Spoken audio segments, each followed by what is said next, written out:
जय शिवराय. वारंवार समाजाची दिशाभूल करणारं वक्तव्य असेल, तसेच संघर्ष योद्धा माननीय मनोजदादा जरांगे पाटील यांच्याबद्दल चुकीचं वक्तव्य करणारा योगेश केदार नावाचा व्यक्ती 18 जानेवारी 2026 रोजी तुळजापूर शहरात आला होता. आणि तो येण्याआधी देखील त्याला मी जवळपास 20 दिवसाखाली मी त्याला फोनवर देखील विनंती केली होती की योगेश, तुम्ही जे बोलताय ते चुकीचं बोलताय, तुम्ही दिशाभूल करणारं वक्तव्य करू नये आणि तुम्ही दादांच्या विरोधात कोणतेही वक्तव्य करू नये, कोणतीही पोस्ट करू नये ही त्याला मी विनंती केली होती. पण तो हापापलेला माणूस आहे. सोशल मीडियावरती आल्याशिवाय किंवा सोशल मीडियावरती प्रसिद्धी मिळाल्याशिवाय त्याचा श्वास चालत नाही, ही तेवढी सत्य परिस्थिती आहे. त्याचं जगणं सोशल मीडियावरच आहे, त्याचं खाणं पिणं सोशल मीडियाचं आहे. त्याच्यामुळं त्याची सवय काय ती गेली नाही आणि त्यांनी परत ती पोस्ट केली आणि ती पोस्ट केल्यानंतर मला राग अनावर झाला. आणि ज्या दिवशी तो 18 तारखेला तुळजापुरात आला होता, पक्षाच्या कार्यालयात जाऊन मी शिवीगाळ केली आणि मोठा वाद निर्माण झाला.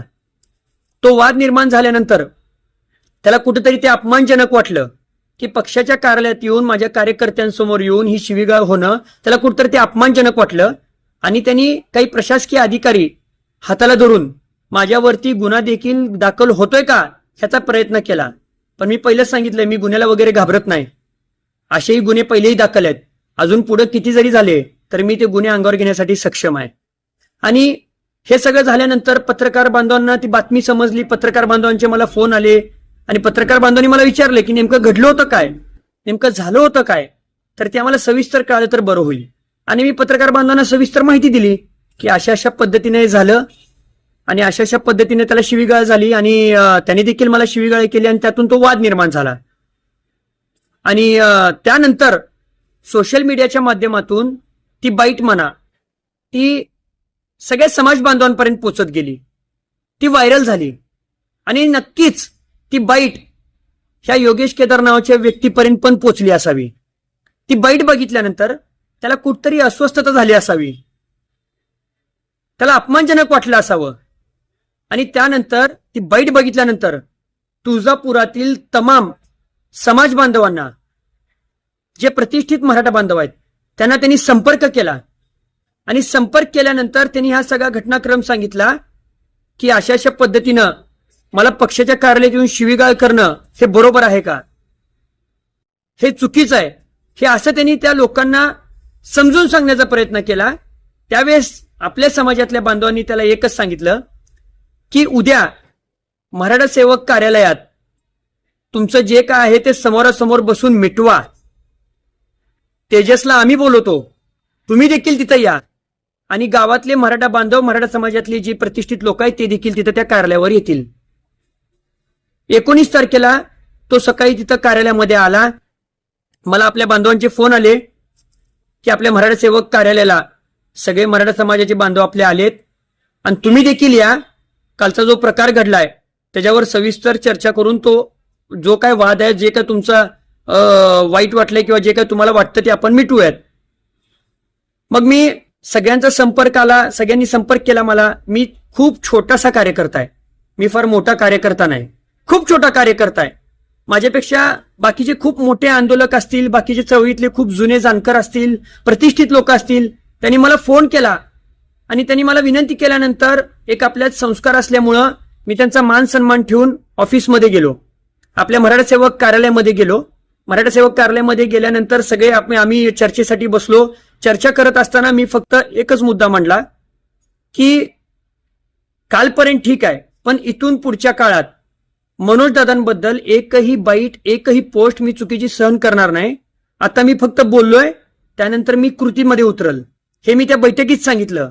आणि त्याच बैठकीत योगेश केदार नावाच्या व्यक्तीने सुद्धा एक शब्द दिला की इथून पुढच्या काळात मी देखील दादांबद्दल चुकीची बाईट, चुकीची पोस्ट कोणत्याही सोशल मीडियाच्या माध्यमातून करणार नाही, हे त्यांनी स्पष्टपणे सांगितलं. आणि ते झाल्यानंतर, सगळी चर्चा झाल्यानंतर एक शेवटला तुळजापुरातील समाज बांधवांचा एक त्यांची इच्छा होती की आपण एक व्हिडिओ बनवूयात जेणेकरून समाज एक आहे समाजात मेसेज चांगला जाईल असं ह्यांना वाटलं. योगेश केदार काय माणूस आहे, तो कशा पद्धतीचा आहे हे मला माहिती होतं. पण मी तिथं समजूतदारपणा दाखवून त्या सगळ्यांची इच्छा जी होती त्यांनी जी व्यक्त केली होती त्या इच्छेला मान देऊन तो एक व्हिडिओ केला. आणि त्या व्हिडिओमध्ये आमच्या तुळजापुरातील अजयभाई साळुंके यांनी एक अगदी सविस्तरपणे की हा वाद झाला आणि हा इथं समंजसपणे इथं मिटलाय.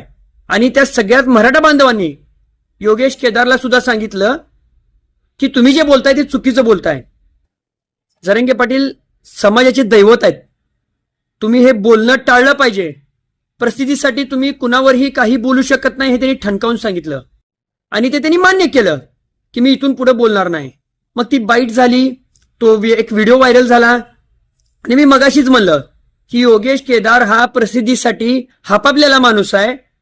आणि त्यांनी ते कुठल्या तर ग्रुपमधून कुठल्या तर बांधवाकडून तो व्हिडिओ जो काल केला होता तो व्हिडिओ कुणाकडून तरी घेतला आणि तो व्हिडिओ त्याच्या फेसबुक पोस्टला पोस्ट करत गेला. त्याला फक्त दाखवायचं तेवढंच असतं की मी शान आहे आणि मीच खरा आहे. आणि ती व्हिडिओ पोस्ट करत असताना मी माझं फेसबुक अकाउंट आणि इंस्टाग्राम अकाउंट नसल्यामुळे मला काय ते लवकर कळत नाही. मला आपल्याच एका बांधवांनी ते व्हॉट्सअपवरती टाकलं की अशा अशा पद्धतीनं योगेश केदारनी बाईट दिली आहे किंवा अशा अशा पद्धतीनं त्यांनी पोस्ट केली आहे. आणि ते बघितल्यानंतर त्याने काहीतरी त्या पोस्टमध्ये लिहिलं होतं, वाद मिटला, अखेर वादावर पडदा, मराठे सगळे एकाच रक्ताचे आहोत, एकच आहोत, असं काहीतरी त्याची पोस्ट होती. पण आज मी पुन्हा एकदा योगेश केदार तुला सांगतोय, तू जे पोस्ट केली आहे की अखेर वादावर पडदा, ठीक आहे.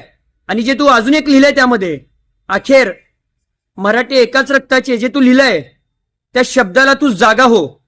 आणि त्या शब्दाला जे तू पोस्ट केली आहे ते दाखवून दे जगाला की आम्ही फक्त आणि फक्त जरांगे पाटलांचेच भक्त आहोत आणि आम्ही दादांच्या नेतृत्वात कायमस्वरूपी समाजाचं काम करणार आहोत हे सिद्ध कर. आणि त्यानंतर वादावर पडदा पडला म्हण. तुला मी पुन्हा एकदा विनंती करतोय की इथून पुढच्या काळात की तू कोणत्याही प्रकारचं चुकीचं वक्तव्य करू नको, चुकीची पोस्ट करू नको. जे तू कालपासून जे व्हायरल तुला करायची जी घाण सवय ना फेसबुकवर, ती सगळ्यात पहिलं बंद कर. तुझा मोठेपणा मिरवणं आणि मी शाना आणि मी जे करतो ते बरोबर करतो हे कुठंतरी थांबव. अन्यथा हे खूप मोठ्या प्रकारात, विचित्र प्रकारात माझ्याकडून पुन्हा एकदा ते बाहेर पडेल. त्यामुळे मी तुला विनंती करतो की अशा चुकीच्या पद्धतीनं पोस्ट करणं आणि ते लिहिणं, जे काय तू वाक्य लिहितो ते चुकीच्या पद्धतीनं थांबव आणि शाना हो. आता तरी शाना हो.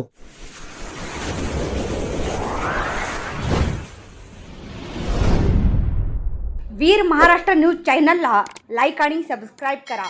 धन्यवाद.